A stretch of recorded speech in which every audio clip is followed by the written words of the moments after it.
We are losing our listening. We spend roughly 60% of our communication time listening, but we're not very good at it. We retain just 25% of what we hear. Now, not you, not this talk, but that is generally true. Let's define listening as making meaning from sound. It's a mental process, and it's a process of extraction.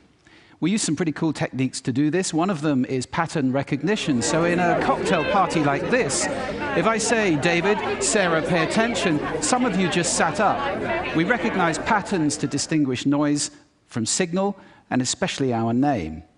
Differencing is another technique we use. If I left this pink noise on for more than a couple of minutes, you would literally cease to hear it. We listen to differences, we discount sounds that remain the same. And then there is a whole range of filters.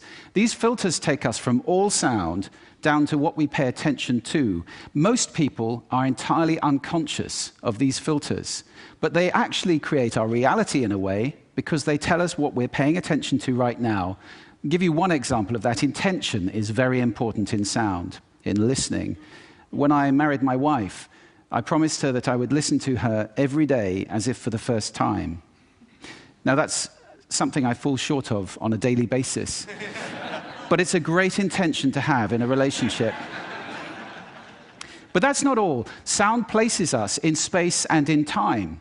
If you close your eyes right now in this room, you're aware of the size of the room from the reverberation and the bouncing of the sound off the surfaces. And you're aware of how many people are around you because of the micro noises you're receiving. And sound places us in time as well, because sound always has time embedded in it. In fact, I would suggest that our listening is the main way that we experience the flow of time from past to future. So, sonority is time and meaning, a great quote. I said at the beginning, we're losing our listening. Why did I say that? Well, there are a lot of reasons for this. First of all, we invented ways of recording. First, writing, then audio recording, and now video recording as well. The premium on accurate and careful listening has simply disappeared. Secondly, the world is now so noisy. With this cacophony going on visually and auditorily, it's just hard to listen. It's tiring to listen. Many people take refuge in headphones, but they turn big public spaces like this, shared soundscapes, into millions of tiny little personal sound bubbles. In this scenario, nobody's listening to anybody. We're becoming impatient. We don't want oratory anymore, we want sound bites. And the art of conversation is being replaced, dangerously, I think, by personal broadcasting. I don't know how much listening there is in this conversation, which is sadly very common, especially in the UK. We're becoming desensitized. Our media have to scream at us with these kind of headlines in order to get our attention. And that means it's harder for us to pay attention to the quiet, the subtle, the understated. This is a serious problem that we're losing our listening. This is not trivial, because listening is our access to understanding. Conscious listening always creates understanding, and only without conscious listening can these things happen.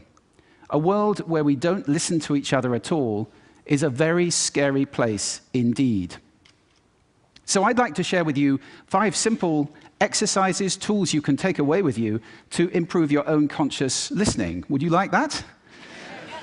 Good. The first one is silence.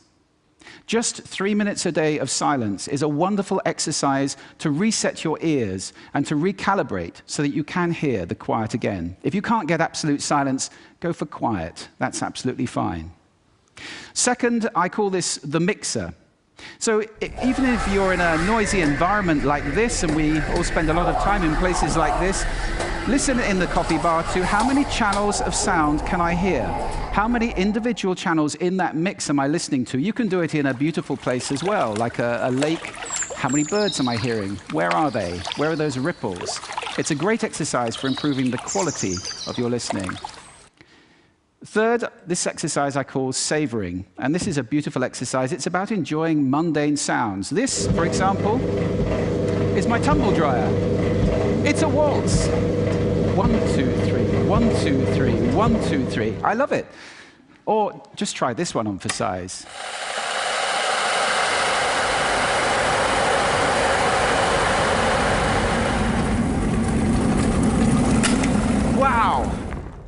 So mundane sounds can be really interesting if you pay attention. I call that the hidden choir. It's around us all the time. The next exercise is probably the most important of all of these. If you just take one thing away, this is listening positions. The idea that you can move your listening position to what's appropriate to what you're listening to. This is playing with those filters. You remember I gave you those filters at the beginning? It's starting to play with them as levers, to get conscious about them and to move to different places. These are just some of the listening positions or scales of listening positions that you can use. There are many. Have fun with that. It's very exciting. And finally, an acronym. You can use this in listening, in communication. If you're in any one of those roles, and I think that probably is everybody who's listening to this talk.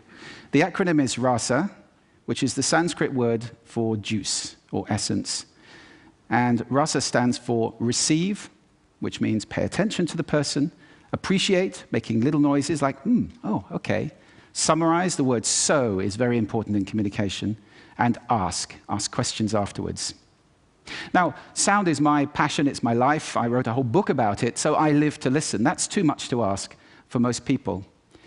But I believe that every human being needs to listen consciously in order to live fully. Connected in space and in time to the physical world around us, connected in understanding to each other, not to mention spiritually connected, because every spiritual path I know of has listening and contemplation at its heart. That's why we need to teach listening in our schools as a skill. Why is it not taught? It's crazy. And if we can teach listening in our schools, we can take our listening off that slippery slope to that dangerous, scary world that I talked about and move it to a place where everybody is consciously listening all the time, or at least capable of doing it. Now, I don't know how to do that, but this is TED. And I think the TED community is capable of anything. So I invite you to connect with me, connect with each other, take this mission out, and let's get listening taught in schools and transform the world in one generation to a conscious listening world, a world of connection, a world of understanding, and a world of peace. Thank you for listening to me today.